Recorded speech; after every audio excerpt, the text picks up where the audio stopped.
ಈ ಮಕ್ಕಳು ಮಾತಾಡೋದನ್ನ ನೋಡಿದ್ರೆ ನಿಜಕ್ಕೂ ಭಯ ಆಗುತ್ತೆ. ನೀವಿರೋದು 3 ಕೋಟಿ, ನಾವಿರೋದು 14 ಕೋಟಿ. ಅಲ್ಲಾಹು ಅನುಮತಿಸಿದ್ರೆ ನಿಮ್ಮ ತಲೆ ಕಡಿತೇವೆ ಅಂತಿದೆ ಈ ಪುಟ್ಟ ಮಗು.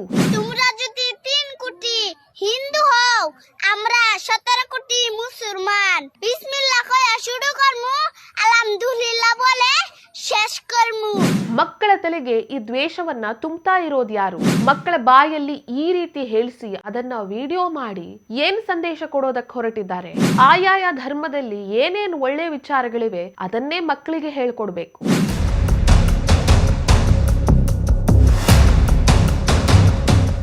ನಮಸ್ಕಾರ. ಇವತ್ತು ಮಾತನಾಡೋದಕ್ಕೆ ಹೊಸ ವಿಚಾರ ಏನಿಲ್ಲ, ಅದೇ ಹಳೆ ಕತೆ. ಈ ಹಿಂದಿನಿಂದ ನೀವೇನ್ ಕೇಳ್ಕೊಂಡು ಬಂದಿದ್ದೀರಾ ಅಂಥದ್ದೇ ಒಂದು ಸ್ಟೋರಿ ಇದೆ.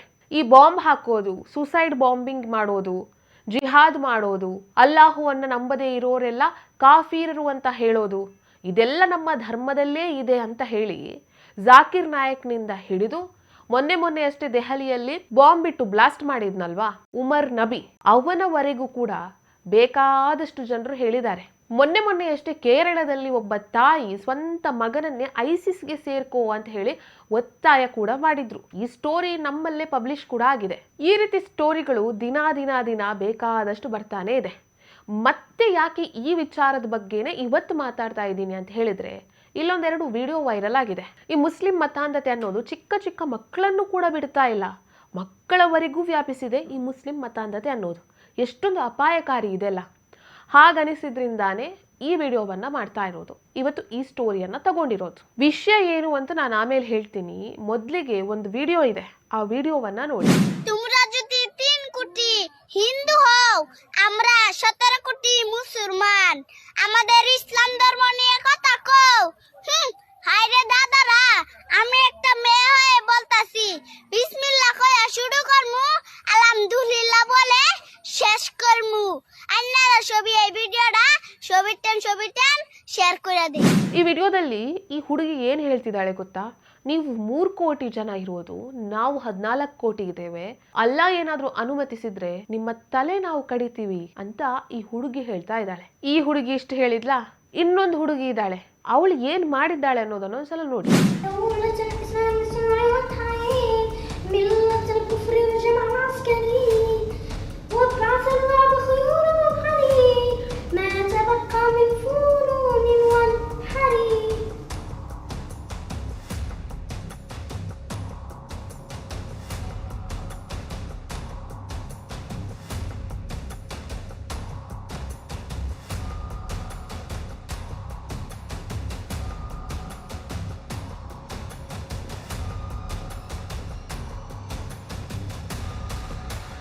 ನೋಡಿದ್ರಾ? ಈ ಹುಡುಗಿ ಆ ಗೊಂಬೆಯ ತಲೆಯನ್ನ ಕಡ್ದು ಕೊನೆಗೆ ಅಲ್ಲಾಹು ಅಕ್ಬರ್ ಅಂತ ಹೇಳ್ತಾ ಇದ್ದಾಳೆ. ಏನಿದ್ರ ಅರ್ಥ? ಈ ವಿಡಿಯೋಗಳನ್ನ ನೋಡಿದ್ರೆ ನಿಜಕ್ಕೂ ಒಂದ್ ರೀತಿ ಆತಂಕ ಆಗುತ್ತೆ, ಭಯ ಆಗುತ್ತೆ. ನಿಜವಾಗ್ಲೂ ಭಯ ಪಡ್ಬೇಕಾಗಿರೋದು ಯಾರು?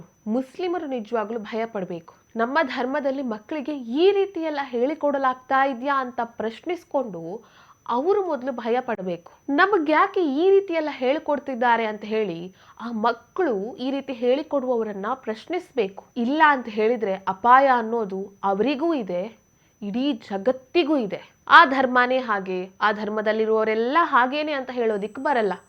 ಆದರೂ ರಿಪೀಟೆಡ್ ಆಗಿ ಇಂಥದ್ದೇ ವಿಡಿಯೋಗಳು ವೈರಲ್ ಆಗ್ತಾ ಇದೆ, ಸೋಷಿಯಲ್ ಮೀಡಿಯಾ ತುಂಬ ಹರಿದಾಡ್ತಾ ಇದೆ ಅಂತ ಹೇಳಿದ್ರೆ ಇಲ್ಲೇನೋ ಇದೆ, ಇಲ್ಲೊಂದು ಕುತಂತ್ರ ಇದೆ ಅಂತ ಅನ್ಸೋದು ಮಾತ್ರ ಗ್ಯಾರಂಟಿ. ಇದನ್ನೆಲ್ಲ ನೋಡಿದ್ರೆ ಏನ್ ಅನ್ಸುತ್ತೆ? ಮಕ್ಕಳ ಮನಸ್ಸಲ್ಲೂ ಇಷ್ಟೊಂದು ದ್ವೇಷ ಬರೋದಕ್ಕೆ ಸಾಧ್ಯನಾ? ಮಕ್ಕಳು ಅಂದ್ರೆ ದೇವರಿಗೆ ಸಮಾನ ಅಂತ ಹೇಳಲಾಗತ್ತೆ. ಅಂಥ ಮಕ್ಕಳಲ್ಲಿ ಇಂಥ ದ್ವೇಷ ಇದೆಲ್ಲ ಇರಬಹುದಾ? ಇದೆಲ್ಲ ನಿಜಾನ ಅಂತ ಅನ್ಸೋದಕ್ಕೆ ಪ್ರಾರಂಭ ಆಗುತ್ತೆ. ಯಾರೋ ಈ ಮಕ್ಕಳ ಕೈಯಲ್ಲಿ ಬೇಕಂತಾನೆ ಈ ರೀತಿಯೆಲ್ಲ ದ್ವೇಷಪೂರಿತ ಮಾತುಗಳನ್ನ ಆಡಿಸ್ತಾ ಇದ್ದಾರೆ ಅಂತಾನೂ ಅನ್ಸುತ್ತೆ. ಬೇಕಂತಾನೆ ಮಕ್ಕಳ ಬಾಯಲ್ಲಿ ಈ ರೀತಿ ಹೇಳಿಸಿ ಅದನ್ನ ವಿಡಿಯೋ ಮಾಡಿ ವೈರಲ್ ಮಾಡ್ತಾ ಇದ್ದಾರೆ ಅಂತಾನೂ ಅನ್ಸ್ತಾ ಇದೆ. ಈ ರೀತಿ ಎಲ್ಲ ವಿಡಿಯೋ ಮಾಡಿ ಇವ್ರು ಏನ್ ಮೆಸೇಜ್ ಕೊಡೋದಕ್ಕೆ ಹೊರಟಿದ್ದಾರೆ? ಆ ಮಕ್ಕಳಿಗಾದ್ರೂ ಗೊತ್ತಿದ್ಯಾ ತಾವೇನ್ ಮಾತಾಡ್ತಾ ಇದೀವಿ ಅಂತ? ನನ್ನ ಪ್ರಕಾರ ಆ ಮಕ್ಕಳಿಗೆ ಗೊತ್ತಿರೋದಕ್ಕೆ ಸಾಧ್ಯನೇ ಇಲ್ಲ. ಸೊ ಇದ್ರ ಬಗ್ಗೆ ಎಲ್ಲರೂ ಎಚ್ಚೆತ್ಕೊಳ್ಬೇಕಾಗಿದೆ. ಯಾಕೆ ಈ ರೀತಿ ಮಾಡ್ತಿದ್ದಾರೆ, ಯಾರು ಈ ರೀತಿ ಮಾಡ್ತಾ ಇದ್ದಾರೆ, ಈ ಕುತಂತ್ರದ ಹಿಂದೆ ಯಾರಿದ್ದಾರೆ ಅನ್ನೋದನ್ನ ತಿಳ್ಕೊಳ್ಳೋದು ತುಂಬಾ ಅವಶ್ಯಕತೆ ಇದೆ. ಈ 2 ವಿಡಿಯೋ ನೀವು ನೋಡಿದ್ರಲ್ವಾ, ಅದು ಹೇಗೆ ವೈರಲ್ ಆಗಿದೆ ಅಂತ ಹೇಳಿ. ಈಗ ಇನ್ನೊಂದೆರಡು ವಿಡಿಯೋ ಇದೆ, ಅದು ಕೂಡ ಸೋಷಿಯಲ್ ಮೀಡಿಯಾದಲ್ಲಿ ತುಂಬಾನೇ ವೈರಲ್ ಆಗಿದೆ. ಮೊದಲಿಗೆ ಈ ಒಂದು ವಿಡಿಯೋ ನೋಡಿ. ಏನು ಕೈಲಿ ಸಾಪಿಡುವಂತ தெரியுமா? இது அக்னி கம்பு. அக்னினா ஃபயர் உங்களுக்கு தெரியும். இது வாயு ஏர். இது ஆகாಶ ஸ்பேஸ். பிருத்வி எர்த். இது வந்து ஜல வாட்டர். சோ இது நம்ம ஃபுட்டுக்கு டச் பண்ணும்போது இதெல்லாமே யுனைட் ஆயிடும். It gives you more energy and also it activates your 5 senses. First, you see the food. Second, you smell the food. Third, you can also touch the food. And fourth, you taste it.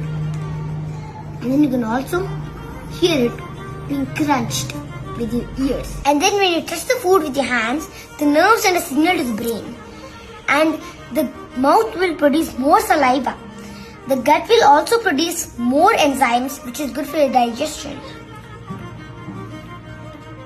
I'm super satisfied with this. So ಈ ಹುಡುಗ ಇದರಲ್ಲಿ ಏನ್ ಹೇಳ್ತಿದ್ದಾನೆ, spoon ಇಲ್ಲದೆ ಕೈಯ ಕೈಯಿಂದಾನೆ ಊಟ ಮಾಡೋದ್ರಿಂದ ಏನೆಲ್ಲ ಲಾಭ ಇದೆ, ಯಾಕೆ ಸನಾತನ ಧರ್ಮದಲ್ಲಿ ನಾವು ಕೈಯಲ್ಲೇ ಊಟ ಮಾಡ್ತೀವಿ ಅನ್ನೋದ್ರ ಬಗ್ಗೆ ಈ ಹುಡುಗ ಎಷ್ಟು ಚೆನ್ನಾಗಿ ವಿವರಿಸಿದ್ದಾನೆ. ಇನ್ನೊಂದು ವಿಡಿಯೋ ಇದೆ, ಅದನ್ನು ನೋಡಿ. One lesson that we all can learn from Bhagavad Gita and how can we implement it in our own lives. Bhagavad Gita has so many lessons that we don't want. It's like we absolutely need it to actually surpass Kali Yuga, what estimated time we have. One of the most important lessons is surrender yourself to God. Sharanam. Mama Sharanam Bhaji. ಈ ವಿಡಿಯೋದಲ್ಲಿ ಈ ಹುಡುಗಿ ನಾವು ಭಗವದ್ಗೀತೆಯಿಂದ ಕಲಿಯಬಹುದಾದಂತಹ ಪಾಠ ಯಾವುದು ಅನ್ನೋದ್ರ ಬಗ್ಗೆ ಮಾತನಾಡಿದಾಳೆ. ಈ 4 ವಿಡಿಯೋಗಳನ್ನು ನೋಡಿದ್ರೆ ಏನ್ ಅನ್ಸೋದು ಅಂದ್ರೆ, ಈ ರೀತಿನೂ ಮಕ್ಕಳನ್ನ ಬೆಳೆಸಬಹುದು, ಅಂದ್ರೆ ಈ ರೀತಿಯ ಪೋಷಣೆನೂ ಇದೆ, ಆ ರೀತಿಯ ಪೋಷಣೆನೂ ಇದೆ ಅಂತ. ಅಂದ್ರೆ ಹಿಂಸೆ ಇಲ್ಲದ ಪೋಷಣೆ ಒಳ್ಳೆಯದು ಅಂತ ಹೇಳಿ ಆಯಾಯ ಧರ್ಮಗಳಲ್ಲಿರುವಂತಹ ಒಳ್ಳೆಯ ವಿಚಾರಗಳನ್ನೇ ಮಕ್ಕಳಿಗೆ ಕಲಿಸಬೇಕು. ಮಕ್ಕಳ ಬಾಯಲ್ಲಿ ಏನೇನೋ ಹೇಳಿಸಿ ಅದನ್ನ ವಿಡಿಯೋ ಮಾಡಿಕೊಂಡು ಮತ್ತೆ ಅದನ್ನ ವೈರಲ್ ಮಾಡೋದು ಒಂದು ಕುತಂತ್ರದ ಭಾಗ. ಈ ಕುತಂತ್ರದ ಬಗ್ಗೆ ಎಚ್ಚರಿಕೆಯಿಂದ ಇರಬೇಕು, ಮಕ್ಕಳ ಬಗ್ಗೆ ಅಲ್ಲ. ಪಾಪ ಆ ಮಕ್ಕಳಿಗೆ ಏನು ಗೊತ್ತು. ಈ ವಿಡಿಯೋ ನಿಮ್ಗೆ ಇಷ್ಟ ಆಗಿದ್ದಲ್ಲಿ ಲೈಕ್ ಮಾಡಿ, ಶೇರ್ ಮಾಡಿ, ಕಮೆಂಟ್ ಮಾಡಿ. ನೀವಿನ್ನು ನಮ್ಮ ಹೊಸದಿಗಂತ ಡಿಜಿಟಲ್ ಚಾನಲನ್ನು ಸಬ್ಸ್ಕ್ರೈಬ್ ಮಾಡಲಿಲ್ಲ ಅಂದರೆ ದಯವಿಟ್ಟು ಸಬ್ಸ್ಕ್ರೈಬ್ ಮಾಡಿ. ಹೆಚ್ಚಿನ ಮಾಹಿತಿಗಾಗಿ ಪಕ್ಕದಲ್ಲಿರುವಂತಹ ಬೆಲ್ ಐಕನನ್ನು ಪ್ರೆಸ್ ಮಾಡಿ.